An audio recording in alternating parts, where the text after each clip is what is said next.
صبر کی تلقین اور عبادت میں گزری تھی.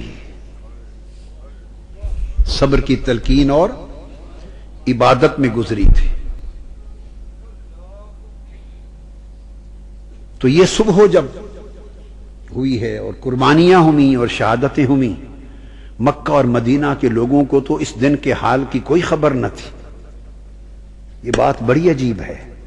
مکہ اور مدینہ کے لوگوں کو تو گمان تک نہ تھا کہ اس زمین پر یہ کچھ ہو جائے گا، اور نام نہاد کلمہ پڑھنے والے یہ کر گزریں گے. اب ان کو خبر کس نے دی؟ یہ بات بڑی عجیب ہے لوگوں. ہر واقعہ کا کوئی راوی ہوتا ہے، خبر دیتا ہے، مخبر ہوتا ہے، مگر جو کچھ کربلا پہ بیتا اس کی خبر مکہ اور مدینہ میں مصطفیٰ نے دی، خود دی. شہر مکہ میں عبداللہ ابن عباس کو دی، مدینہ میں ام المومنین حضرت ام سلمہ کو دی. دوپہر کا وقت تھا. میں نے ایسے لوگ بھی دیکھے ہیں جو بدبخت اور بدنصیب یہ کوشش کرتے تھے موسم اور مہینوں کا حساب نکال کے کہ کہیں یہ ثابت ہو جائے کہ جب کربلا کا مارکا بپا ہوا تو سردیوں کا موسم تھا، گرمی نہیں تھی، تاکہ یہ جو تم ان کی پیاس کے قصے بیان کرتے ہو یہ ختم ہو جائے. لعنت ہو تم پر. یہ سارا کچھ اس بدبخت یزید اور اس کی فوج اور اس کے لشکر کے دفاع کے لیے ہے. کبھی اس کو جنتی بنانا، کبھی اس کی بخشش و مغفرت کا سوچنا، کبھی اس کو بے گناہ بنانا.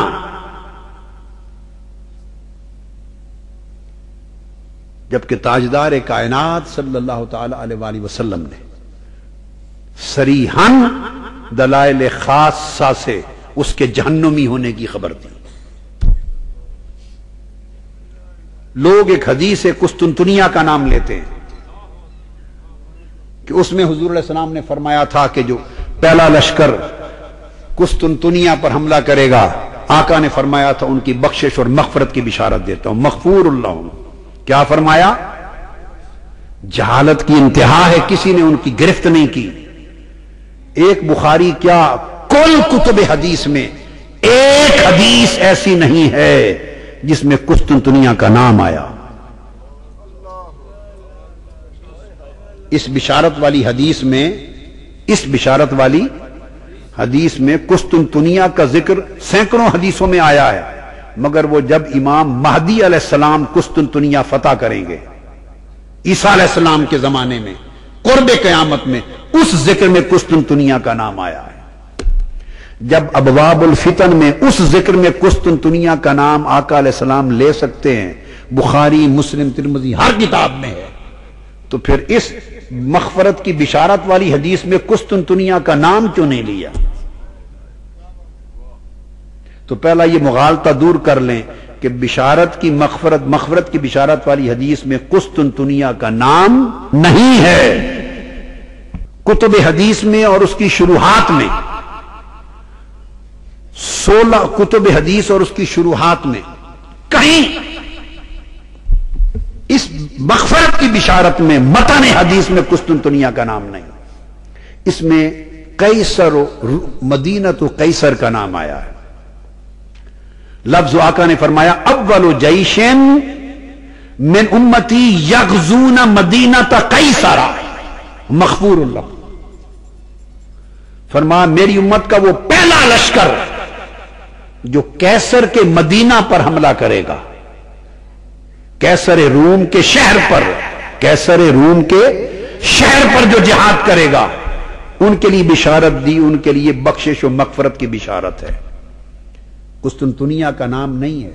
قیصر روم کا کوئی بھی شہر ہو سکتا ہے، قیصر روم کا کوئی بھی شہر ہو سکتا ہے. قسطنطنیہ کا نام شارحین نے لیا، صاحب حدیث نے مصطفیٰ نے نہیں لیا صلی اللہ علیہ وآلہ وسلم. فرمایا مدینہ قیصر. اور یاد رکھنے فرمایا اول جیشن، پہلا لشکر. کیا؟ پہلا لشکر جو حملہ کرے گا اس کے لیے بشارت دی تھی یزید جس لشکر میں گیا وہ 8واں لشکر تھا. یہ جو تماشا بنا رکھا ہے 8واں لشکر تھا. پہلا لشکر جو بلاد روم پر حملہ آور ہوا اور جس نے قسطنطنیہ اور روم قیصر روم کے شہروں پر چڑھائی کی وہ سن 42 میں تھا، جس میں یزید نہیں تھا. یہ تاریخ الکامل امام ابن الاسیر کے میرے پاس ہے. علامہ ابن خلدون کی تاریخ کو پڑھ لیں، الکامل فی التاریخ امام ابن الاسیر کو پڑھ لیں، امام ذہبی کی تاریخ اسلام کو پڑھ لیں، کل کتب حدیث، امام ابن کثیر کی البدایہ و نہایہ پڑھ لیں. ہر کتاب حدیث کھنگالنے کے بعد بات کر رہا ہوں. بلاد روم پر پہلا غزوہ 42 ہجری میں ہوا. وفی ھذہ سنہ 42 ہجری غزا المسلمون و غزا الروم.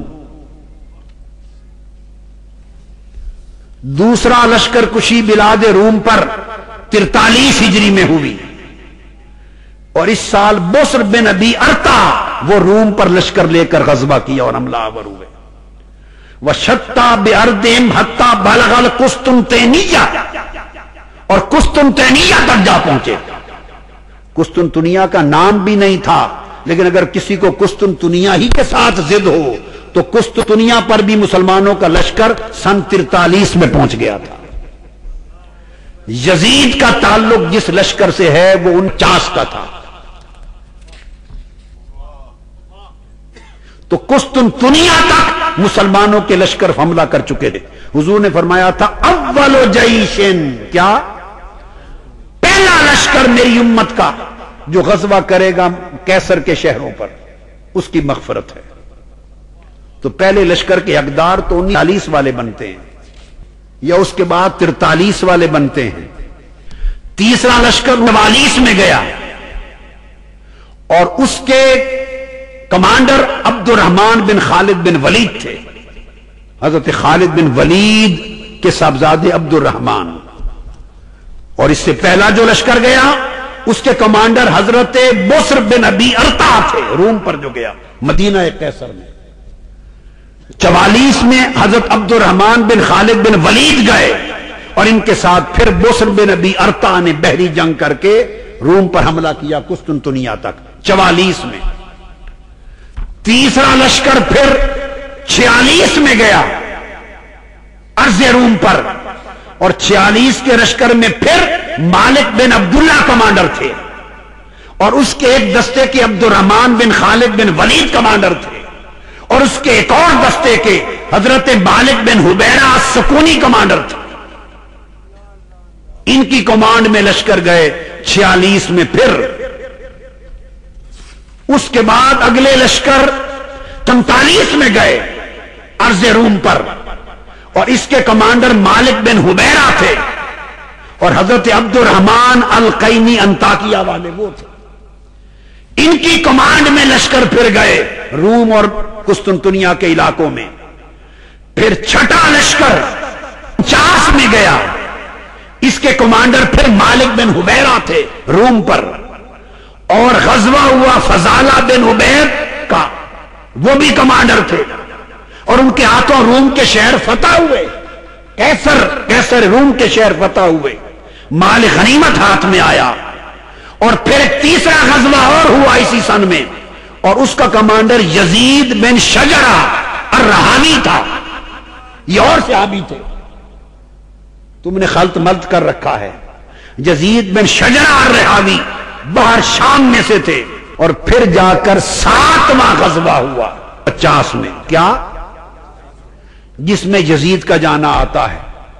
تو آقا نے شرط لگائی تھی، یہ بخاری کی حدیث کے لفظ ہیں اول جیشن، کہ بلاد روم مدینہ قیصر پر غزوہ، فتح کی شرط نہیں ہے، حدیث میں فتح کا لفظ نہیں ہے. یغزو، جو جنگ کرے گا، جو غزوہ کرے گا، فتح بھلے کب جا کرو، جو جنگ کرے گا وہ پہلا لشکر اس کے لیے